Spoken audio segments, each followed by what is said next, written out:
Updating your payment information on DoorDash is a straightforward process. Follow these steps to ensure your account is up to date. Step 1. Open the DoorDash app. Launch the DoorDash app on your smartphone or tablet.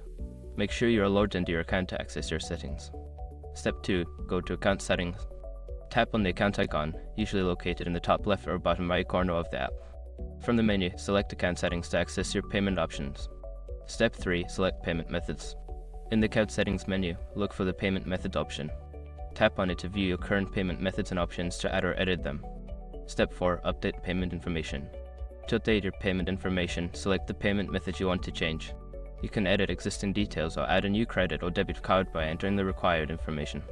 Step 5. Save changes. After entering your new payment information, make sure to save your changes. Look for a Save or Done button to confirm the updates to your payment methods. Now your payment information is updated, and you can continue enjoying your DoorDash experience without any interruptions.